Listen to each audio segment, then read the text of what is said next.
ಇದೊಂದು ಐತಿಹಾಸಿಕ ಸ್ಥಳ. ಅದೇ ರೀತಿ ಬಾದಾಮಿ ಪಟ್ಟದಕಲ್ಲು ಕೂಡ ಐತಿಹಾಸಿಕ ಸ್ಥಳಗಳು. ಸುಮಾರು 5ನೇ ಶತಮಾನದಿಂದ 8ನೇ ಶತಮಾನದವರೆಗೆ ಬಾದಾಮಿ ಚಾಲುಕ್ಯ ಮಹಾರಾಜರು ಆಳಿದಂಥ ಪ್ರದೇಶಗಳನ್ನು ನೋಡ್ತಾ ಇದ್ದಾರೆ. ಬಾದಾಮಿ ಚಾಲುಕ್ಯರು ಐಹೊಳೆಯಲ್ಲಿ ಸುಮಾರು 125 ದೇವಾಲಯ ಕಟ್ಟಿದ್ದಾರೆ. ಯಾಕೆ ಇಷ್ಟು ದೇವಾಲಯ ಕಟ್ಟಿದ್ದಾರೆ ಅಂದರೆ, ಯಾವ ಥರನಾಗಿ ದೇವಾಲಯನ ಕಟ್ಟಬೇಕು ಅನ್ನೋದನ್ನು ಇಡೀ ಭಾರತ ದೇಶದೊಳಗೆ ಮೊದಲು ಐಹೊಳೆಯಲ್ಲಿ ಪ್ರಯೋಗ ಮಾಡಿದ್ದಾರೆ. ಸೆಕೆಂಡ್ ಸ್ಟೇಜ್ ಬಾದಾಮಿ ಬೆಟ್ಟದಲ್ಲಿ ಬೃಹತ್ ಬಂಡೆಗಳ ಒಡಲನ್ನೇ ಬಗೆದು 4 ಅದ್ಭುತ ಗುಹಾಂತರ ದೇವಾಲಯ ಕೊರೆದು ಥರ್ಡ್ ಸ್ಟೇಜ್ ಪಟ್ಟದಕಲ್ಲಿನೊಳಗೆ ತಮ್ಮ ವಾಸ್ತುಶಿಲ್ಪವನ್ನು ಪರಿಪೂರ್ಣಗೊಳಿಸಿದ್ದಾರೆ. ಆದ್ದರಿಂದ ಐಹೊಳೆಯಲ್ಲಿ 125 ದೇವಾಲಯ ನೋಡ್ಬೋದು ಈಗಲೂ. ಯಾಕೆ ಇಷ್ಟು ದೇವಾಲಯ ಕಟ್ಟುವಂಥ ಒಂದು ಉದ್ದೇಶ ಏನಿತ್ತು ಚಾಲುಕ್ಯರಿಗೆ ಅಂತ ಒಂದು ಪ್ರಶ್ನೆ ಬರುತ್ತೆ. ಇಡೀ ದೇವಾಲಯಕ್ಕೆ ಗರ್ಭಗುಡಿ ಅಂತ ಏನು ಹೇಳ್ತೀವಲ್ಲ, ಅದನ್ನು ಕ್ರಿಯೇಟ್ ಮಾಡಿ ಭಾರತೀಯ ವಾಸ್ತುಶಿಲ್ಪಕ್ಕೆ ತೋರಿಸಿಕೊಟ್ಟವರೇ ಬಾದಾಮಿ ಚಾಲುಕ್ಯರಂತೆ. ಸೊ ಫಸ್ಟ್ ಏನು ಬರ್ತಂದರೆ ದೇವಾಲಯಕ್ಕೆ ಗರ್ಭಗೃಹ ಅಂತ ಬರುತ್ತೆ. ಆ ಗರ್ಭಗೃಹದ ಮುಂದೆ ಸಭಾಮಂಟಪ ಅಂತ ಬರುತ್ತೆ. ಸಭಾಮಂಟಪದ ಮುಂದೆ ಮುಖಮಂಟಪ ಅಂತ ಬರುತ್ತೆ. ಮುಖಮಂಟಪದ ಮುಂದೆ ಅರ್ಧ ಮಂಟಪ ಅಂತ ಬರುತ್ತೆ. ಆನಂತರ ಪ್ರದಕ್ಷಿಣಾ ಪಥ ಮತ್ತು ಶಿಖರ, ಇವು ದೇವಾಲಯದ ಭಾಗಗಳು. ಇವುಗಳ ಬಗ್ಗೆ ಮೊದಲು ಪ್ರಯೋಗ ಮಾಡಿದ ಕೀರ್ತಿ ಬಾದಾಮಿ ಚಾಲುಕ್ಯರ ಶಿಲ್ಪಿಗಳ ಸಲ್ಲತ್ತೆ. ಅದು ಎಲ್ಲಂದರೆ ಈ ಐಹೊಳೆಯಲ್ಲಿ. ಅದಕ್ಕೆ ಡಾಕ್ಟರ್ ಶಿವರಾಮ್ ಕಾರಂತ್ ಹೇಳ್ತಾರೆ, ಐಹೊಳೆ ಅಂದರೆ ಭಾರತದ ವಾಸ್ತುಶಿಲ್ಪದ ತೊಟ್ಟಿಲು ಅಂತ ಕರೀತಾರೆ. ಇದನ್ನು ಕ್ರ್ಯಾಡೆಲ್ ಆಫ್ ಹಿಂದೂ ಟೆಂಪಲ್ ಆರ್ಕಿಟೆಕ್ಚರ್ ಅಂತ ಹೇಳ್ತಾರೆ.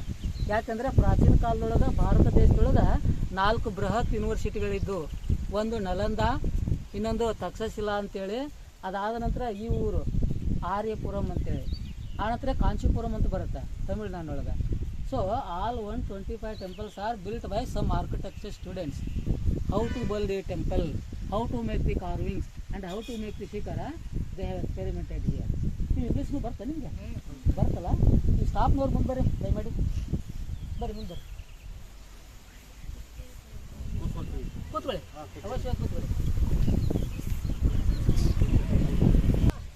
1500 ವರ್ಷಗಳ ಹಿಂದೆ ಹೋಗಬೇಕು. ಅಂದರೆ 5ನೇ ಶತಮಾನಕ್ಕಿಂತ ಮುಂಚೆ, ಅಂದರೆ ಹಿಂದೆ. ಅವಾಗ ಇಲ್ಲಿ ಯಾರು ಆಳ್ತಿದ್ರು ಅಂದರೆ ಜಯಸಿಂಹ ಮತ್ತು ರಣರಾಗ ಅಂತ ಬರ್ತಾರೆ. They are founder of the Chalukya dynasty. ಮುಂದೆ 1ನೇ ಪುಲಕೇಶ 543 ಏನು ಮಾಡ್ತಾನಂದ್ರೆ, ಈ ಐಹೊಳೆಯ ರಾಜಧಾನಿಯನ್ನೇ ಈ ಬಾದಾಮಿಗೆ ಶಿಫ್ಟ್ ಮಾಡಿಬಿಡ್ತಾನೆ. 35 ಕಿಲೋಮೀಟರ್ ದೂರದಲ್ಲಿದೆ. ಅವಾಗ ಅಲ್ಲಿ ಒಂದು ಬೃಹತ್ ಕೋಟೆ ಕಟ್ಟಿ ಅಲ್ಲಿಂದ ಆಳ್ಕೆ ಮಾಡ್ತಾನೆ. ಸೊ ಈ ಐಹೊಳೆ ಅಂದರೆ ಬಾದಾಮಿ ಚಾಲುಕ್ಯರ ಪ್ರಾಚೀನ ರಾಜಧಾನಿ ಆಗಿತ್ತು. ಅವಾಗ ಇದನ್ನು ಆರ್ಯಪುರ ಅಂತ ಕರಿತಿದ್ರು. ಬಿಸಿಲಿದೆಲ್ಲ ನಡೀತು, ಅದೇನಾಗಲ್ಲ. ಹಾಂ, ಇನ್ನು ಆ ಕಡೆ ಹೋಗೋಣ. ಹಾಂ, ಅದೇ ಬನ್ನಿ. ಆರ್ಯಪುರಂ ಅಂತೇಳಿ ಸಂಸ್ಕೃತ ಶಬ್ದ ಇದು. ಆರ್ಯರು ಅಂದರೆ ಪಂಡಿತರು, ಪುರ ಅಂದರೆ ಪಟ್ಟಣ. 5ನೇ ಶತಮಾನದಲ್ಲಿ ಈ ಐಹೊಳೆ ಹೆಂಗಿತ್ತಂದ್ರೆ ಪಂಡಿತರ ನಗರ ಆಗಿತ್ತಂತೆ. It was city of scholars ಅಂತಾರೆ. Not a city of scholars, it was the famous commercial centre in South India. there was a Sanskrit vidyapeetha also in Aihole. So ಅದಕ್ಕೆ ಈಗಲೂ ಇದನ್ನು ಆರ್ಯಪುರ ಅಂತಲೇ ನಾವು ಇತಿಹಾಸದಲ್ಲಿ ಓದ್ತೀವಿ. ಅಂದರೆ 5ನೇ ಶತಮಾನಕ್ಕಿಂತ ಮುಂಚೆ. ಇವಾಗ ಈ ಊರನ್ನು ಏನಂತ ಕರಿತೀವಿ ನಾವು? ಐಹೊಳೆ ಅಂತ ಯಾಕೆ ಕರಿತೀವಿ ಅನ್ನೋದ ಒಂದು ಸಮಗ್ರವಾದ ಚರಿತ್ರೆ ಇದೆ ಈ ಊರಿನ ಹಿಂದೆ. ನಾನು ನಿಮ್ಗೆ ಹೇಳ್ತೀನಿ. ಹಾಂ ಸರ್, ಈ ಊರಿಗೆ ಐಹೊಳೆ ಅಂತ ಯಾಕೆ ಕರೀತಾರೆ ಅಂದರೆ, ಈ ಊರಿನ ಹಿಂದೆ ಸುಂದರವಾದ ಕಥೆ ಇದೆ. ನಿಮಗೆ ರೇಣುಕಾ ಯಲ್ಲಮ್ಮನ ಮಗ ಪರಶುರಾಮ ಗೊತ್ತಿದೆ. ಪರಶುರಾಮನ ತಂದೆಯನ್ನು ಕ್ಷತ್ರಿಯ ರಾಜರು ಏನು ಮಾಡ್ತಾರೆ ಅಂದರೆ ಕೊಂದು ಬಿಡ್ತಾರೆ, ಜಮದಗ್ನಿಯನ್ನು. ಅವನು ಯಾರಂದರೆ ಕಾರ್ತಿವೀರಾರ್ಜುನ ಅಂತೇಳಿ ಕ್ಷತ್ರಿಯ ರಾಜ ಅವನು. ಯಾಕಂದರೆ ಜಮದಗ್ನಿ ಆಶ್ರಮದೊಳಗೆ ಕಾಮಧೇನು ಇರುತ್ತೆ. ಕಾಮಧೇನು ಗೊತ್ತಾ ನಿಮಗೆ? ಹಾಂ, ಅದನ್ನು ಹೆಂಗಾದರೂ ಮಾಡಿ ಅಪಹರಣ ಮಾಡಲೇಬೇಕಂತೇಳಿ ಆ ಮಹಾರಾಜ ಜಮದಗ್ನಿ ಆಶ್ರಮಕ್ಕೆ ವಿಸಿಟ್ ಮಾಡ್ತಾನೆ. ಆವಾಗ ಜಮದಗ್ನಿಯವರು ತಪೋಭಂಗಿಯಲ್ಲಿ ಇರ್ತಾರೆ. ಒಳ್ಳೆಯ ಸಮಯ ಅಂತ ತಿಳಿದು ಆ ರಾಜ ಏನು ಮಾಡ್ತಾನೆ, ಆ ಜಮದಗ್ನಿಯ ಶಿರಛೇದನ ಮಾಡಿ ಕಾಮಧೇನನ್ನು ಅಪಹರಿಸಿಕೊಂಡು ಹೋಗಿಬಿಡ್ತಾನೆ. ವಿಷಯ ತಿಳಿದ ಪರಶುರಾಮ ತನ್ನ ತಂದೆಯ ಕೊಲೆಯ ಸೇಡನ್ನು ತೀರಿಸಿಕೊಳ್ಳಲು ತನ್ನ ಕೊಡಲಿಯಿಂದ ಇಡೀ ಕ್ಷತ್ರಿಯ ರಾಜರನ್ನೇ ಸಂಹಾರ ಮಾಡ್ತಾನೆ. ಮುಂದೆ ತನ್ನ ರಕ್ತವಂತ ಕೊಡಲಿ ತೆಗೆದುಕೊಂಡು ಏನು ಮಾಡ್ತಾನೆ, ಪೂರಾ ಭೂಮಂಡಲವನ್ನೇ ಪ್ರದಕ್ಷಿಣೆ ಆಗ್ತಾನೆ ಪರಶುರಾಮ. ಯಾಕಂದರೆ ಪಾಪ ವಿಮೋಚನೆ ಮಾಡ್ಕೋಬೇಕಾಗಿದೆ. ಆವಾಗ ಆ ಪರಶುರಾಮ ಇದೇ ನದಿಗೆ ಬರ್ತಾನೆ, ಮಲಪ್ರಭಾ ನದಿಗೆ. ನಾನು ನಿಮಗೆ, ನೀವು ಪಟ್ಟದಕಲ್ಲು ಹೋಗ್ತಿರಲ್ಲ, ಅವಾಗ ಅದು ಸಿಗುತ್ತೆ ನಿಮ್ಗೆ, ನೋಡ್ಬೋದು ನೀವು ಅದನ್ನು. ಆ ನದಿ ಸೌದತ್ತಿ ಯಲ್ಲಮ್ಮ ಅಂತ ಗೊತ್ತಿರ್ಬೋದು ನಿಮಗೆ. ಬೆಳಗಾವಿ ಜಿಲ್ಲೆಯಿಂದ ಬೆಳಗಾವಿಯಲ್ಲಿ ಹುಟ್ಟುತ್ತದೆ. ಮುಂದೆ ಪಟ್ಟದಕಲ್ಲು, ಮುಂದೆ ಐಹೊಳೆ ಕೂಡೂರು ಸಂಗಮದೊಳಗೆ ಕೃಷ್ಣಾ ನದಿಯಲ್ಲಿ ಸಂಗಮವಾಗುತ್ತ ಒಂದು ಪವಿತ್ರ ನದಿ ಅದು. ಆ ನದಿಯೊಳಗೆ ಪರಶುರಾಮ ತನ್ನ ರಕ್ತಮಾತ ಕೊಡಲಿಯನ್ನು ತೊಳಿತಾನೆ. ಮುಂದೆ ಸ್ನಾನ ಮಾಡಿಕೊಂಡು ಪಾಪ ವಿಮೋಚನೆ ಮಾಡ್ಕೋತಾನೆ. ಆ ರಕ್ತಮಾತ ಕೊಡಲಿಯನ್ನು ಮಲಪ್ರಭಾ ನದಿಯಲ್ಲೇ ತೊಳೆದಾಗ ಇಡೀ ನದಿ ಕೆಂಪಾಗಿ ಹರಿಯುತ್ತೆ, ರಕ್ತಮಯವಾಗಿ ಹರಿಯುತ್ತೆ. ಅವಾಗ ಒಬ್ಬ ಮುಗ್ಧ ಹೆಣ್ಣು ಮಗಳು ನೀರು ತರಲಿಕ್ಕೆ ಆ ನದಿ ದಡಕ್ಕೆ ಹೋಗ್ತಾಳೆ. ಆ ದಡದಲ್ಲಿ ನಿಂತು ಆಶ್ಚರ್ಯ ದೃಶ್ಯ ನೋಡ್ತಾಳೆ. ನೋಡಿ ಉದ್ಗಾರದಿಂದ ಹೇಳ್ತಾಳೆ ಅವಳು, ಅಯ್ಯೋ ಹೊಳೆ ಅಂತ. ಅಂತೇಳಿ. ಹೆಣ್ಣು ಮಕ್ಕಳು ಯಾವುದೇ ಒಂದು ಆಶ್ಚರ್ಯ ದೃಶ್ಯ ನೋಡಿದ್ರೆ ಐ ಅಂತ ಉದ್ಗಾರ ತೆಗಿತಾರೆ. ಅಯ್ಯೋ ಅಂದರೆ ಆಶ್ಚರ್ಯ ಶಬ್ದ, ಹೊಳೆ ಅಂದರೆ ನದಿ, ಹೀಗಾಗಿ ಈ ಊರಿಗೆ ಐ ಹೊಳೆ ಅಂತ ಕರೀತಾರೆ. ಒಂದೊಂದು ಊರಿನಿಂದ ಒಂದೊಂದು ಚರಿತ್ರೆ ಬರುತ್ತೆ, ಇತಿಹಾಸ ಬರುತ್ತೆ, ಅಗಾಧವಾದಂಥ ಹಿನ್ನೆಲೆ ಬರುತ್ತೆ. But is not original name. ಇದರ ಒರಿಜಿನಲ್ ನೇಮ್ ಅಂತ ಯಾವುದಂತ ಹೇಳಿದ್ದೇನೆ ನಿಮಗೆ? ಆರ್ಯಪುರ ಅಂತೇಳಿ. ಬಾದಾಮಿಗೆ ವಾತಾಪಿಪುರ ಅಂತ ಕರೀತಾರೆ, ಪಟ್ಟದಕಲ್ಲಿಗೆ ಕಿಸುವಳಲ್ ಅಂತ ಕರೀತಾರೆ. ಇವು ಒರಿಜಿನಲ್ ನೇಮ್ಸ್ ಇವು. ಇನ್ನು ಚಾಲುಕ್ಯರ ಬಗ್ಗೆ ಬಹುಶಃ ಇತಿಹಾಸದಲ್ಲಿ ನಿಮ್ಮ ಇತಿಹಾಸ ಲೆಕ್ಚರರ್ ಹೇಳಿರ್ಬೋದು, ಆದರೂ ಹೇಳ್ತೀನಿ. ಜಯಸಿಂಹ ಮತ್ತು ರಣರಾಗ ಅಂತ ಬರ್ತಾನೆ, 1ನೇ ಪುಲಕೇಶ್ ಬರ್ತಾನೆ, ಮುಂದೆ ಮೊದಲನೇ ಕೀರ್ತಿವರ್ಮ ಅಂತ ಬರ್ತಾನೆ, ಮಂಗಳೇಶ ಬರ್ತಾನೆ, ಇಮ್ಮಡಿ ಪುಲಕೇಶ್ ಬರ್ತಾನೆ, ವಿನಯಾದಿತ್ಯ ಬರ್ತಾನೆ, ವಿಜಯಾದಿತ್ಯ, ಇಮ್ಮಡಿ ವಿಕ್ರಮಾದಿತ್ಯ ಅಂತ ಬರ್ತಾರೆ. ಇವರೆಲ್ಲರಲ್ಲಿ ಅತಿ ಶ್ರೇಷ್ಠ ರಾಜ ಯಾರಂದ್ರೆ ಇಮ್ಮಡಿ ಪುಲಕೇಶ್ ಅಂತ ಬರ್ತಾನೆ. 610ರಿಂದ 642 ಆಗ್ತಾನೆ. ಇವನ ಇತಿಹಾಸ ಮಧ್ಯದಲ್ಲೇ ನಿಮಗೆ ಹೇಳ್ತೀನಿ. ಇವಾಗ ಈ ವಾಸ್ತುಶಿಲ್ಪದ ಬಗ್ಗೆ ನೀವು ನಿಮಗೆ ತೋರಿಸ್ಕೊಡ್ತೀನಿ. ಚಾಲುಕ್ಯರು ಕಲೆ ವಾಸ್ತುಶಿಲ್ಪಕ್ಕೆ ಎಷ್ಟು ಮಹತ್ವ ಕೊಡ್ತಿದ್ರು ಅನ್ನೋದನ್ನು ನೀವು ಐಹೊಳೆ, ಪಟ್ಟದಕಲ್ಲು ಮತ್ತು ಮಹಾಕೂಟ ಅಂತ ಒಂದು ಬರುತ್ತೆ, ಮತ್ತು ಬಾದಾಮಿ ನೋಡ್ಬೋದು ನೀವು. ಈ ದೇವಾಲಯ ಏನದಲ್ರಿ, ಇದು ಭಾಳ ವಿಶೇಷವಾದ ದೇವಾಲಯ.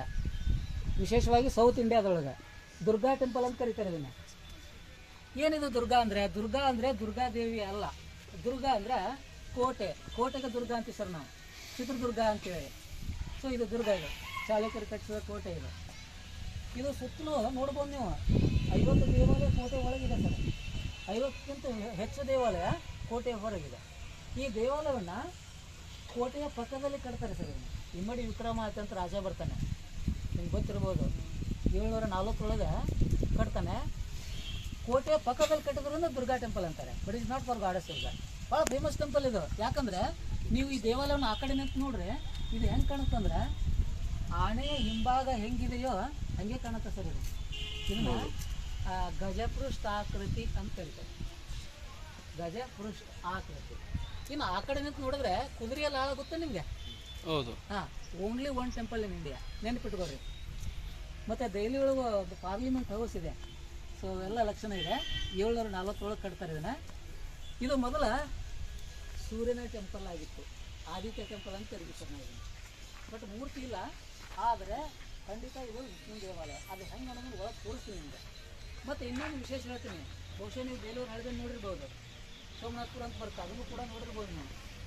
ಆ ದೇವಾಲಯಗಳಿಗೂ ಬಾದಾಮಿ ಚಾಲುಕ್ಯರ ದೇವಾಲಯಕ್ಕೂ ಕೈನಾಡ್ ಹೋಲಿಸ್ತಾರೆ. ಬೇಲೂರು ಹಳೆಬೀಡು ದೇವಾಲಯ ಜಗತ್ ಪ್ರಸಿದ್ಧ ಆಗಲಿಕ್ಕೆ ಅಲ್ಲಿ ಒಂದೇ ಕಾರಣ. ಮತ್ತು 11ನೇ ಶತಮಾನ ಸರ್ ಅವರು ಈ ಚಾಲುಕ್ಯರ ದೇವಾಲಯ ಏನಿದೆ ಅಂದರೆ ಇವು ಮರಳು ಮಿಶ್ರಿತ ಕಲ್ಲು ಅಂತ ಇಂಗ್ಲೀಷ್ ಟ್ರಾನ್ಸ್ಫಾರ್ಮ್ ಅಂತ. ಇದು ಏನಾಯ್ತಂದ್ರೆ ಪದರು ಬಿಚ್ಚಿಬಿಡುತ್ತೆ. ಇದು ಕ್ರಮೇಣ ಲೋಕಲ್ ಸ್ಟೋನ್ ಇದು.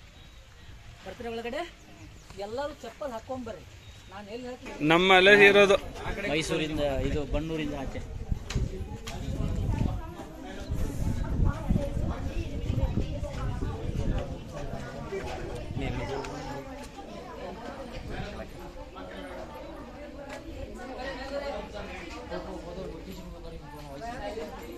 ಕಟ್ಟಕ್ಕೆ ಬರೋದಿಲ್ಲ ಅದನ್ನ. ಅದು ವಾಸ್ತು ಪ್ರಕಾರನ ಕಟ್ಟಬೇಕಾಗತ್ತೆ.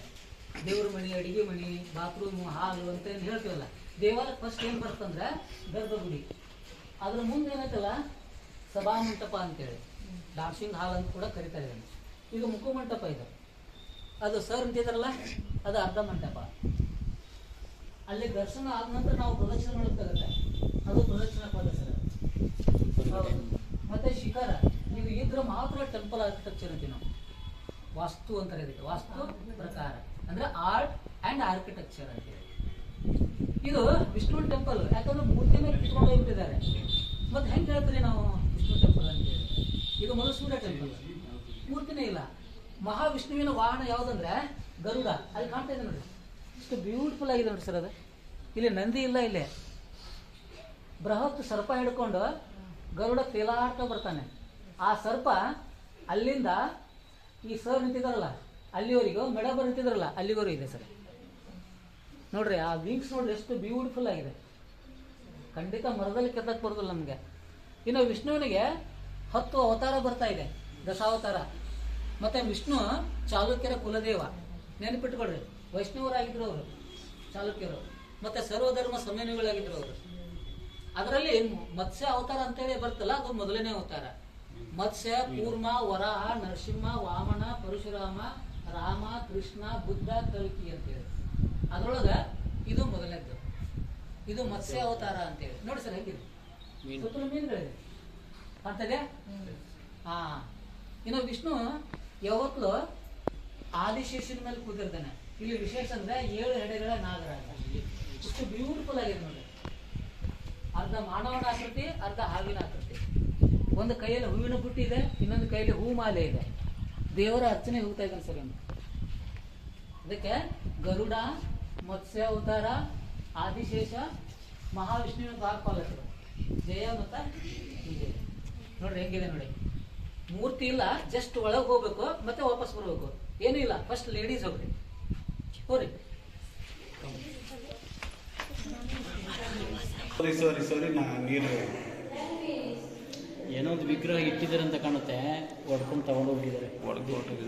ಚಾಲುಕ್ಯ ಮಹಾರಾಜರು ಯಾವ ರೀತಿ ಕಲೆ ವಾಸ್ತುಶಿಲ್ಪಕ್ಕೆ ಮಹತ್ವ ಕೊಡ್ತಿದ್ರು, ಅಷ್ಟೇ ತಮ್ಮ ಉಡುಗೆ ತೊಡುಗೆಗೆ ಮಹತ್ವ ಕೊಡ್ತಿದ್ರು ಅಂತ. ಇಲ್ಲಿ ಏನಂತಂದ್ರೆ ವಿಶೇಷ ಅಂದ್ರೆ, ಈಗೇನು ನಾವು ಫ್ಯಾಷನ್ ಮಾಡ್ತೀವಲ್ಲ, ಅದೆಲ್ಲ ಓಲ್ಡ್ ಅಂತ ಹೇಳ್ತೀವಿ ನಾವು, ಅನುಕರಣೆ ಮಾಡ್ತೀವಿ ನಾವು. ನೋಡಿ, ಈಗ ಸುಂದರವಾದಂಥ ಹೇರ್ ಸ್ಟೈಲ್ ನೋಡ್ಬೋದು. ಇಲ್ಲಿ ಕೂದಲು ಇಲ್ಲಿಂದ ಹಿಂಗೆ ಬಂದು ಹಿಂಗೆ ಹೋಗಿದೆ, ಮತ್ತು ಸ್ವಲ್ಪ ಕೂದಲ ಇಲ್ಲಿಂದ ತಗೊಂಡು ಇಲ್ಲಿ ಕಟ್ಕೊಂಡಾಳೆ. ಕಿವಿಯೊಳಗೆ ದೊಡ್ಡ ರಿಂಗ್ ಇದೆ, ಕಾಲಲ್ಲಿ ಚೈನ್ ಇದೆ, ಕೊರಳಲ್ಲಿ ಕಂಠಸೂತ್ರ ಇದೆ, ಮಂಗಲಸೂತ್ರ ಇದೆ, ಮತ್ತು ನೆಕ್ಲೆಸ್ ಇದೆ. ಮದುವೆ ಆದರೂ ಕೂಡ ಮಿನಿ ಸ್ಕರ್ಟ್ ತೊಟ್ಟಿದ್ದಾಳೆ ನೋಡ್ರಿ. ಇದೆಲ್ಲ ಇದಕ್ಕಿಂತ ಸೂಪರ್ ಫ್ಯಾಷನ್ ಎಲ್ಲಿದೆ ಅಂದರೆ ಬೇಲೂರು ಹಳಬಣ್ಣಲ್ಲಿದೆ. ಸೊ ದೀಸ್ ಆರ್ ಪ್ರತಿಯೊಂದು window made in single stone. ಮತ್ತು ಡಿಫ್ರೆಂಟ್ ವಿಂಡೋಸ್ ಇದೆ ಇಲ್ಲಿ. ಅಲ್ಲಿ 5 ಸ್ವಸ್ತಿಕ್ ಇದೆ, 4 ಲೋಟಸ್ ಫ್ಲವರ್ಸ್ ಇದೆ, ಮೇಡ್ ಇನ್ ಸಿಂಗಲ್ ಸ್ಟೋನ್. ಕಾಣ್ತಾ? ಅಲ್ಲಿ ಮೇಲೆ ಲಿಟಲ್ ಬರ್ಡ್ಸ್ ವಿತ್ ಟರ್ಟಲ್, ಮಧ್ಯದಲ್ಲಿ ಆಮೆ ಕಾಣುತ್ತೆ ನೋಡ್ರಿ. ಅಲ್ಲಿ ಬ್ಯೂಟಿಫುಲ್ ಪೇಂಟಿಂಗ್ ಇದೆ. ಹಾ, ಇನ್ನು ಭಾರತ ದೇಶದೊಳಗ ಶಿವನ ಮೂರ್ತಿ ಬೇಕಾದಷ್ಟು ನೋಡ್ತೀರಿ. ಆದ್ರೆ ಐಹೊಳೆಯಲ್ಲಿ ಶಿವ ಹೇಗೆ ನಿಂತಿದ್ದಾನಂದ್ರೆ 3 ಭಂಗಿಯಲ್ಲಿ ನಿಂತಿದ್ದಾನೆ. ಅದಕ್ಕೆ ಈತನಿಗೆ ತ್ರಿಭಂಗಿ ಶಿವ ಅಂತ ಕರೀತಾರೆ. ಪಾದದಿಂದ ಸೊಂಟದವರೆಗೆ ಒಂದು ಸ್ಟೈಲ್ ಇದೆ, ದೇಹ ಬೆಂಡಾಗಿದೆ, ತಲೆ ನೇರವಾಗಿದೆ. ಶಿವನಿಗೆ ವ್ಯಾಘ್ರ ಚರ್ಮಂಬಧಾರಿ ಶಿವ ಅಂತ ಕೂಡ ಕರಿತೀವಿ ನೋಡ್ರಿ, ಟೈಗರ್ ಸ್ಕಿನ್. ಮತ್ತೆ ಇಲ್ಲಿ ನಂದಿ ವಾಹನ ಶಿವ ಅಂತ ಕೂಡ ಕರಿತೀವಿ ನಾವು. ಮೇಲೆ ಅರ್ಧ ಚಂದ್ರ, ಗಂಗಾ, ಜಟಾ ಮುಕುಟ ಇದೆ, ನಗು ಮುಖ ಇದೆ. ಇಲ್ಲಿ ಫ್ಲವರ್ ವಿಂಡೋ ಇದೆ. ಇನ್ನು ವಿಷ್ಣುವಿನ ದಶಾವತಾರದಲ್ಲಿ 4ನೇ ಅವತಾರ ಯಾವ್ದು ಬರುತ್ತಂದ್ರೆ ನರಸಿಂಹ ಅವತಾರ ಅಂತ ಬರುತ್ತೆ. ಇದು ವಿಜಯ ನರಸಿಂಹ. ಇದು ಇಲ್ಲ ಇಲ್ಲಿ ಕಾಣುತ್ತಲ್ಲ, ವಿಜಯ ನರಸಿಂಹ, ಲಕ್ಷ್ಮೀ ನರಸಿಂಹ, ಉಗ್ರ ನರಸಿಂಹ, ಯೋಗ ನರಸಿಂಹ. ಮೇಲ್ಕೋಟೆ ಹೋಗಿದ್ರೆ ನೀವು, ಇವೆಲ್ಲ ಅವನ ಅವತಾರಗಳು. ವಿಷ್ಣುವಿನ ವಾಹನ ಗರುಡ, ವಿಷ್ಣುವಿನ ಪತ್ನಿ ಲಕ್ಷ್ಮಿ, ಕೈಯಲ್ಲಿ ಶಂಖ ಚಕ್ರ ಇದೆ, ಕಿರೀಟ ಇದೆ, ಗಾರ್ಲೆಂಡ್ ಇದೆ. ನಿಮಗೆ ಇನ್ನೊಂದು ವಿಶೇಷ, ಈ ದೇವಾಲಯವನ್ನ ಇಲ್ಲಿಂದ ಕುದುರೆಯ ಲಾಳಾಕೃತಿಯಲ್ಲಿ ಟರ್ನ್ ಮಾಡ್ತಾ ಇದ್ದಾರೆ ನೋಡ್ರಿ ಅವರು. ಸೊ ಎಲ್ಲಿಲ್ಲ ನೋಡಿ ಸರ್, ನೆನಪಿಟ್ಕೊಳ್ರಿ ಇದನ್ನ. ಕುದುರೆಯ ಲಾಳ ಅಂತಾರೆ, ಅಥವಾ ಬ್ಯಾಕ್ ಸೈಡ್ ಆಫ್ ಎಲಿಫೆಂಟ್ ಅಂತ ಕೂಡ ಕರೀತಾರೆ ಇದನ್ನ. ವಿಂಡೋ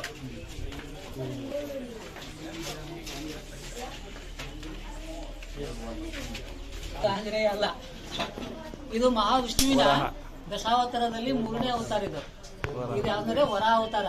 ಪುಟ ಮಾತಾಡಬಾರ್ದು, ಡೋಂಟ್ ಟಾಕ್. ವಿಷ್ಣು ಯಾಕೆ ಹಂದಿ ಅವತಾರ ತಾಳ್ತಾನೆ? ವಿಷ್ಣುವಿನಿಗೆ 2 ಪತ್ನಿಯರು.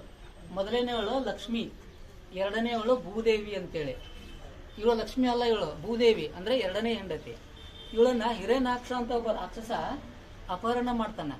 ಅವಳನ್ನ ಪಾತಾಳದಲ್ಲಿ ಬಚ್ಚಿಟ್ಟಿರ್ತಾನೆ. ಹಿರೇನಾಕ್ಷ ಅಂದ್ರೆ ಹಿರಣ್ಯಕಶಿಪುನ ಸಹೋದರ. ವಿಷ್ಣು ಹಂದಿ ವೇಷ ತಾಳ್ತಾನೆ, ಯಾಕಂದ್ರೆ ಕೋರೆ ಇರುತ್ತೆ ಸರ್, ವೈಲ್ಡ್ ಬೋರ್ ಅಂತಾರೆ ಇಂಗ್ಲಿಷ್ನೊಳಗೆ. ಇಲ್ಲಿ ಕೋರೆ ನೋಡ್ರಿ.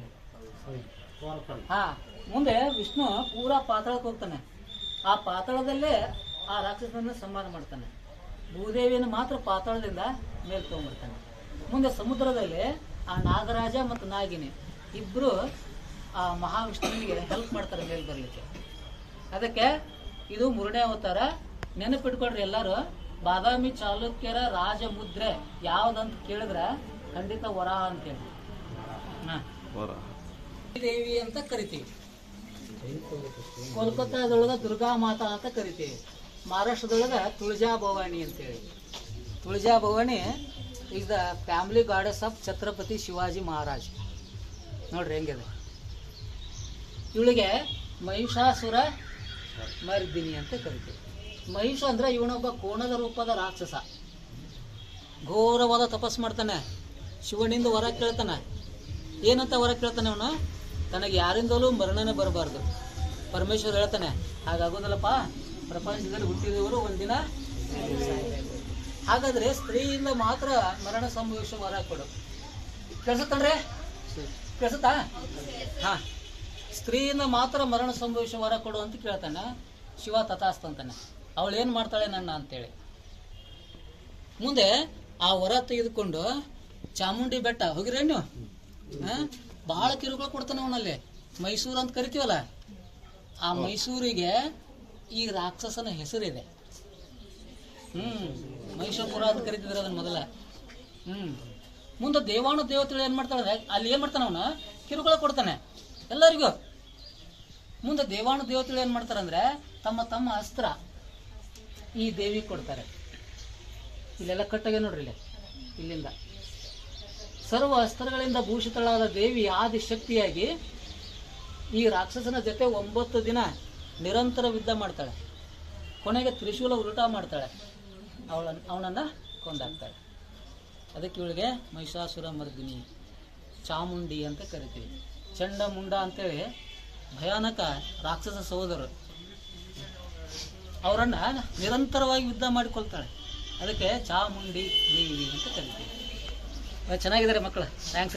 ಈ ಕಡೆ ವಿಷ್ಣು, ಈ ಕಡೆ ಶಿವ. ವಿಷ್ಣುವಿನ ಕೈಯಲ್ಲಿ ಶಂಖ ಇದೆ, ಇನ್ನೊಂದು ಕೈಯಲ್ಲಿ ಚಕ್ರ ಇದೆ. ಮತ್ತೆ ವಿಷ್ಣುವಿನಿಗೆ ಗಾರ್ಲೆಂಡ್ ಇದೆ, ಮತ್ತೆ ಕಿರೀಟ ಇದೆ. ಈ ಭಾಗದೊಳಗೆ ಇಲ್ಲಿ ಲಕ್ಷ್ಮಿ ಇದ್ದಾಳೆ. ಶಿವನಿಗೆ ಕಿರೀಟ ಇಲ್ಲ. ಅಲ್ಲಿ ನೋಡ್ರಿ ಜಟ ಇದೆ ಸರ್, ಇಲ್ಲಿ ಈ ಕಡೆ. ಇಲ್ಲಿ ತ್ರಿಶೂಲ ಹಾವು ಕಟ್ಟಾಗಿದೆ ಈ ಭಾಗದೊಳಗೆ. ಅದಕ್ಕೆ ಹರಿಹರ ಅಂತೇಳಿ. ಇನ್ನ ಎಲ್ಲರೂ ಇಲ್ಲಿ ಬರಬೇಕು. ಕರಳು ತೆಗಿತಾ ಇದ್ದಾನೆ ಸರ್ ಇಲ್ಲಿ. ಆ ಕಡೆ ಪಾರ್ವತಿ ಮತ್ತು ಶಿವ ಇಬ್ರು ಇದ್ದಾರೆ ಸರ್ ಇಲ್ಲಿ. ಅರ್ಧನಾರೀಶ್ವರ ಅಂತೇಳಿ ಅಲ್ಲಿ ಕಾಣ್ತಲ್ಲ, ಅದು ಎಲಿಫೆಂಟ್ ಟ್ರಂಕ್ಸ್ ಅವೆಲ್ಲ ಮೇಲ್ಗಡೆ ಇರೋದು.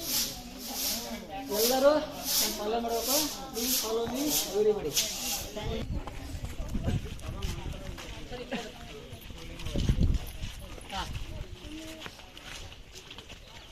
ಹುಷಾರ, ಬಗ್ಗೆ ನೋಡ್ಬೇಡ್ರಿ. ಈ ಕಡೆ ಬರ್ರಿ ನೋಡ್ರಿ. ಇದಕ್ಕೆ ಶಿವ ಪುಷ್ಕರಣಿ ಅಂತ ಕರೀತಾರೆ. ಲಿಂಗದ ಪ್ರತಿಲಿಪ ಅಂತ ಇದೆ. ಈ ದೇವಾಲಯದ ಮೇನ್ ಅರ್ಚಕ ಅಂತ ಏನಿರ್ತಾನಲ್ಲ, ಪವಿತ್ರವಾದ ಸ್ನಾನ ಮಾಡಿ ಪವಿತ್ರವಾದಂಥ ಜಲ ಅಂದರೆ ವಾಟರ್ ಇಲ್ಲಿಂದ ಲಿಫ್ಟ್ ಮಾಡ್ತಿದ್ದೆ ಅವನು. ಅಲ್ಲಿ ಹೋಲಿಸಿದೆ, ತೋರಿಸಿ ನಿಮಗೆ. ಈಗಲೂ ಇದೆ. ಮುಂದೆ ಮಹಾಪ್ರವೇಶ ದ್ವಾರದ ಮುಖಾಂತರ, ಇದು ಮಹಾಪ್ರವೇಶ ದ್ವಾರ ಇದೆ, ಮುಂದೆ ಪೂಜೆ ಮಾಡ್ತಿದ್ದ. ಸೊ ಇದನ್ನು ಶಿವ ಪುಷ್ಕರಣಿ ಅಂತ ಕರೀತಾರೆ. ಇಲ್ಲೊಂದು ಜಾಗ ಇದೆ ಮೇಡಮ್, ನಾಜಿಕ್ ಅಂತ. ಮಕರ ತೋರಣ ಅಂದರೆ ಇವೆಲ್ಲ ಸಂಸ್ಕೃತ ಶಬ್ದಗಳಿವೆ. ಮಕರ ಅಂದರೆ ಮೊಸಳೆ ಮುಖ ಇದೆ ನೋಡಿ ಸರ್, ಎಷ್ಟು ಬ್ಯೂಟಿಫುಲ್ ಆಗಿದೆ. ಹಾಂ, ಮತ್ತು ಆನೆಯ ದೇಹ. ಇಲ್ಲಿ ಕೆಳಗೆ ನೋಡ್ರಿ ಸಿಂಹದ ಪೀಕ್ಸ್ ಇವೆಲ್ಲ, ಈ ಪಂಜುರು ಅಂತ ಹೇಳ್ತೀವಲ್ಲ ಅದು. ಮತ್ತು ವಂಡರ್ಫುಲ್ ಪಿಕಾಕ್ಸ್ ಫೆದರ್ ಇದೆ, ಮತ್ತು ಬ್ಯೂಟಿಫುಲ್ ಆನೆಯ ಸೊಂಡಿಲಿದೆ. ಇದ್ರ ವಿಶೇಷ sir, both side are same. ಖಂಡಿತ ಮರದಲ್ಲಿ ಕೆತ್ತಕ್ಕೆ ಬರೋದಿಲ್ಲ ನಮ್ಗೆ. ಇಲ್ಲಿ ನೋಡ್ರಿ ಆನೆಯ ಸೊಂಡಿಲು. ಹಾಂ, ಆನೆಯ ಸೊಂಡಿಲಿದೆ. ಹಾಂ, ಭಾಳ ಬ್ಯೂಟಿಫುಲ್ ಕೆತ್ತನೆ ಇದೆ. ಮಕರ ತೋರಣ ಅಂತ. ಇಲ್ಲೊಂದು 2 ನಿಮಿಷ ಕೇಳ್ರಿ. ಈಗ ನಾವು ಇವುಗಳನ್ನೆಲ್ಲ ಡಾಕ್ಟರ್ SR ರಾವ್ ಅಂತೇಳಿ ಫೇಮಸ್ ಅರ್ಕಿಯಾಲಜಿಸ್ಟ್ ಅವರು ಬೆಂಗಳೂರಿಂದ ಬಂದಿದ್ರು. ಭಾಳ ಪರಿಶ್ರಮದಿಂದ ಇವನ್ನೆಲ್ಲ ಎಕ್ಸ್ಕವೇಷನ್ ಮಾಡ್ಯಾರ. ಅವಾಗ ಇಲ್ಲಿಯ ಮೂರ್ತಿ ಏನು ಸಿಕ್ಕುವಲ್ಲ ಅವನ್ನ ಇಲ್ಲೆಲ್ಲ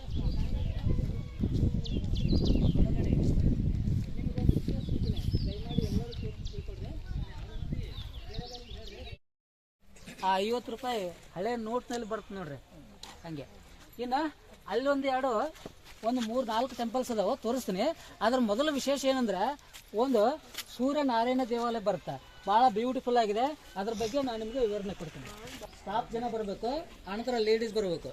ನೀವು ನಂತರ ನಾನು ಕರ್ಕೊಂಡು ಹೋಗ್ತೀನಿ. ಬನ್ನಿ ಬನ್ನಿ ಮಕ್ಕಳೇ ಬರಲಿ ಬಿಡಿ, ಬಂದವ್ರು ಬರ್ಲಿ.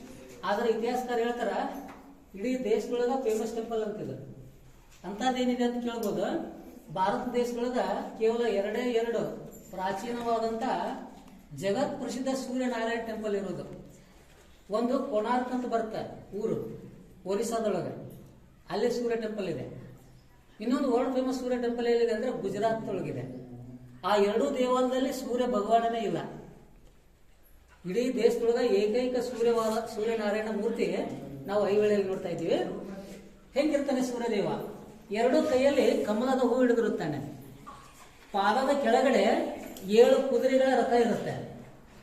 ಈ 7 ಕುದುರೆ ಅಂದ್ರೆ Sunday, Monday, Tuesday, Wednesday, Thursday, Friday and Saturday ಅಂತೇಳಿ. ಅಮ್ಮ ಸ್ವಲ್ಪ ಸೈನ್ ಕೊಡಿ. ಇನ್ನು ಸೂರ್ಯದೇವ ಯಾವತ್ತೂ ತನ್ನ ಎರಡೂ ಕೈಯಲ್ಲಿ ಕಮಲದ ಹೂ ಹಿಡಿದಿರುತ್ತಾನೆ. ಪದ್ಮಧಾರಿ ಅಂತ ಕರಿತೀವಿ ನಾವು ಈತನನ್ನ. ಇನ್ನು ಸೂರ್ಯದೇವನಿಗೆ 2 ಪತ್ನಿಯರು. ಸರ್ ಬನ್ನಿ. ಬಲಗಡೆ ಎಡಗಡೆ ಸಂಧ್ಯಾ ಮತ್ತೆ ಉಷಾ ಅಂತೇಳಿ, ಇವಳೇ ಛಾಯಾದೇವಿ. ನಿಮಗೆ ಶನಿದೇವ ಅಂತ ಗೊತ್ತಿರ್ಬೋದು. ಶನಿದೇವ ಈ ಛಾಯಾದೇವಿಯ ಮಗ. ಮತ್ತೆ ಯಮದೇವ ಅಂತ ಹೇಳ್ತೀವಲ್ಲ, ಅವನು ಕೂಡ ಸೂರ್ಯದೇವನ ಮಗ. ಭಾರತ ದೇಶದ ಪವಿತ್ರ ನದಿ Yamuna, she is also daughter of Surya Bhagwan. ಅಷ್ಟೇ ಅಲ್ಲ, ಈ ಮೂರ್ತಿಯ ಸುತ್ತಲೂ ನವಗ್ರಹಗಳು ಕೂಡ ನೋಡ್ಬೋದು ಸರ್ ನಾವು. 9 ಪ್ಲಾನೆಟ್ಸ್ ಅಂತ ಹೇಳ್ತೀವಲ್ಲ, ಈ ವಿಜ್ಞಾನದಲ್ಲಿ ಬರುತ್ತೆ ನೋಡ್ರಿ. ಸೊ ಅದನ್ನು ಕೂಡ ನೋಡ್ಬೋದು. ಇನ್ನೊಂದು ಏನ್ಷಿಯಂಟ್ ಟೆಕ್ನಾಲಜಿ ಇದೆ ಇಲ್ಲಿ. ಈ ದೇವಾಲಯದಲ್ಲಿ ಒಂದೇ ಒಂದು ಕಿಟಕಿ ಇಲ್ಲ ನೋಡ್ರಿ.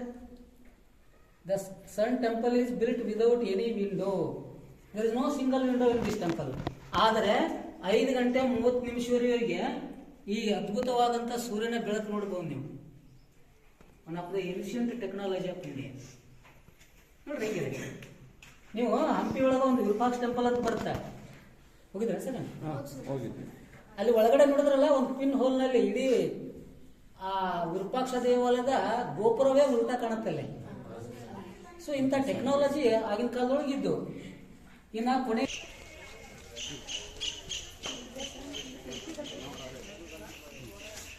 ಚಪ್ಪಲ್ ಬಿಡ್ಬೇಕು.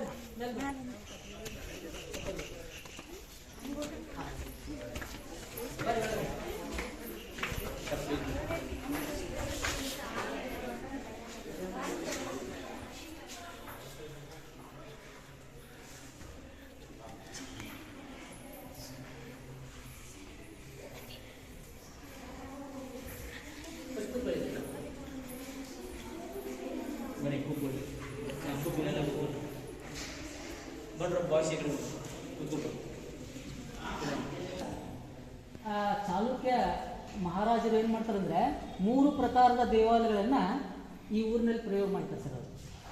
ಒಂದು ಏಕಕೂಟ ಟೆಂಪಲ್ ಅಂತೇಳಿ, ಇನ್ನೊಂದು ದ್ವಿಕೂಟ ಟೆಂಪಲ್ ಅಂತೇಳಿ, ಇನ್ನೊಂದು ತ್ರಿಕೂಟಾಚಲ ಟೆಂಪಲ್ ಅಂತ ಬರ್ತಾವೆ. ನೀವು ಸೋಮನಾಥ್ಪುರಕ್ಕೆ ಹೋಗಿರೇನ? ಅದು ತ್ರಿಕೂಟಾಚಲ ಟೆಂಪಲ್ ಅಂತ ಕರೀತಾರೆ. ಹಾ ಹೌದು, ಅದು ಹೊಯ್ಸಳ ಸ್ಟೈಲ್ ಅದ. ಇಲ್ಲಿ ಈ ದೇವಾಲಯದೊಳಗ 2 ಗರ್ಭಗುಡಿಯನ್ನು ಕಟ್ಟಿದ್ದಾರೆ.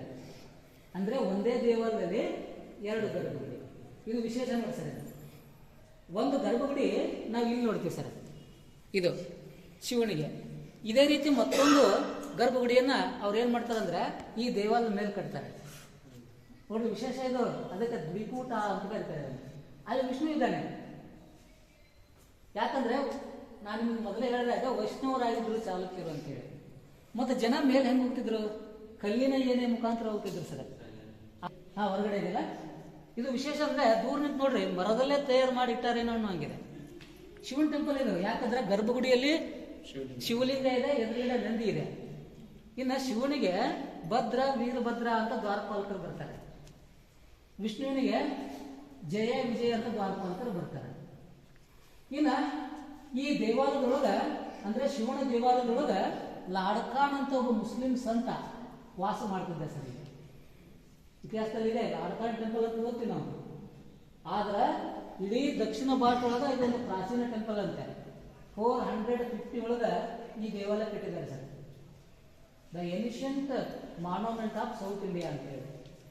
ಸೊ ಅವಾಗ ಈ ನಂದಿ ಇದ್ದಿದ್ದಿಲ್ಲ ಸರ್, ಇದು ಗರ್ಭಗುಡಿ ಇದ್ದಿದ್ದಿಲ್ಲ ಸರ್, ಇದು ಮುಖಮಂಟಪ ಇದ್ದಿದ್ದಿಲ್ಲ. ಮೊದಲು ಇದೊಂದು ಓಪನ್ ಹಾಲ್ ಆಗಿತ್ತು ಒಂದೇ ಕಲ್ಲಲ್ಲಿ. ಇನ್ನ ಯಾರು ಹೊರಗೆ ಹೋಗ್ಬೇಡ್ರಿ, ಇವು ಬಹಳ ಇಂಪಾರ್ಟೆಂಟ್, ಎಲ್ಲರೂ ನೋಡ್ಬೇಕು. ಬಾದಾಮಿ ಚಾಲುಕ್ಯರ ರಾಜಮುದ್ರೆ ಇದು ನೋಡ್ರಿ.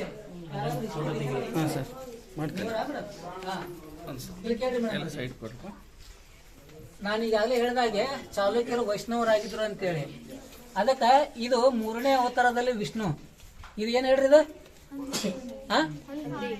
ವರಾಹ ಅಂತೇಳಿ. Shankha chakra symbols of Vishnu. This is the third incarnation of Vishnu. So they were Vaishnavas. So they have taken it as their emblem. ಇನ್ನು ಇದು ದರ್ಪಣ ಅಂತ ಬರುತ್ತೆ. ಇದನ್ನು ಮುಂದೆ ವಿಜಯನಗರದವ್ರು ಫಾಲೋ ಮಾಡ್ತಾರೆ. ಇದೊಂದು ವಿಶೇಷ. ಏನೇನು ನೋಡಿದ್ರೆ ಮುಂದೆ ಮೇಲೆ ವಿಷ್ಣು ಇದ್ದಾನೆ, ತೋರಿಸ್ತೇನೆ ನಿಮ್ಗೆ.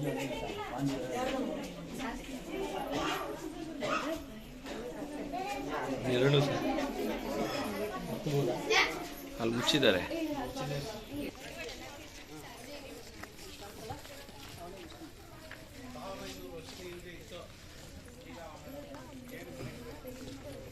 ನೋಡಿ ಸರ್, ವಿಶೇಷ ನೋಡಿ ಸರ್, ಇದು ವಿಷ್ಣು ಇದೆ ನೋಡಿ,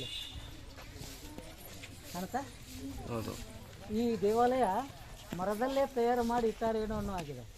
ಮಳೆ ನೀರು ಹೊರಗೆ ಹೋಗಲ್ಲ ಸರ್. ಇದು ವುಡನ್ ಆರ್ಕಿಟೆಕ್ಚರ್ ಅಂತ ಕರೀತಾರೆ. ಇಲ್ಲಿ ಶಿವನ ದೇವಾಲಯದೊಳಗೆ ಲಾಡ್ಕಾಣಿದ್ದ. ಇಲ್ಲಿ ಗೌಡ್ರಿದ್ರು, ಗೌಡ್ರ ದೇವಾಲಯ ಅಂತ ಕರೀತಾರೆ. ಅಲ್ಲಿ ಬಡಿಗೇರಿದ್ರು, ಕಾರ್ಪೆಂಟರ್, ಬಡಿಗೇರಿ ಟೆಂಪಲ್ ಅಂತೇಳಿ. ಇದು ಚಕ್ರ ದೇವಾಲಯ ಅಂತೇಳಿ. ಇದ್ರ ವಿಶೇಷ ಏನಂದ್ರೆ ಕಂಪ್ಲೀಟ್ ನಾಗರ ಶೈಲಿಯಲ್ಲಿ ಕಟ್ಟಿದಂಥ ಸುಂದರವಾದ ದೇವಾಲಯ ಇದು. ನಾಗರ ಅಂದರೆ ನಾರ್ತ್ ಇಂಡಿಯಾ ಅಂತ ಕರೀತಾರೆ. ಇದು ಸೌತ್ ಇಂಡಿಯಾದ್ದು ದ್ರವಿಡಿಯನ್ ಸ್ಟೈಲ್, ಕದಂಬ ನಾಗರ ಸ್ಟೈಲ್ ಅಂತ ಬರುತ್ತೆ ಸರ್. ಇನ್ನು ಕೊನೆಯದಾಗಿ ಅಲ್ಲೊಂದು ಮೂರ್ತಿ ಕಾಣುತ್ತೆ ನೋಡ್ರಿ. ಅಲ್ಲ, ಫಸ್ಟ್ ಒನ್ ಆ ಪಿಲ್ಲರ್ನಲ್ಲಿ ಅವರು ಹ್ಯಾಪಿ ಕಪಲ್ಸ್ ಅಂತೇಳಿ they are standing under the mango tree. ಆದರೆ ಆ ಲೇಡಿ ಮುಖ ನೋಡ್ರಿ, ಆ ಹೆಣ್ಣು ಮಗಳ ಮುಖ ಕತ್ತೆ ಮುಖ ಕಾಣ್ತಾ ಇದೆ ನೋಡ್ರಿ. ಆ ಶಿಲ್ಪಿ ಅವಳಿಗೆ ಮಾತ್ರ ಯಾಕೆ ಕತ್ತೆ ಮುಖ ಕೆತ್ತನೆ ಮಾಡ್ಯಾನಂದ್ರೆ, ಇಂಗ್ಲಿಷ್ನೊಳಗೆ ಲವ್ ಈಸ್ ಬ್ಲೈಂಡ್ ಅಂತ ಹೇಳ್ತೀವಿ ನೋಡ್ರಿ. ಯೌವನದಲ್ಲಿ ತನ್ನ ಪ್ರೇಯಸಿ ಕತ್ತೆ ಮುಖದಲ್ಲಿದ್ರು ಅವನು ಬ್ಯೂಟಿಯಾಗಿ ಕಾಣ್ತಿದ್ಲಂತೆ. ಸೊ ಅದಕ್ಕೆ ಕೇತಿದ್ದಾರೆ. ಎಲ್ಲರಿಗೂ ಧನ್ಯವಾದಗಳು. ಲೈನ್ ಮಾಡ್ಕೊಂಡು ಹೋಗ್ರಿ.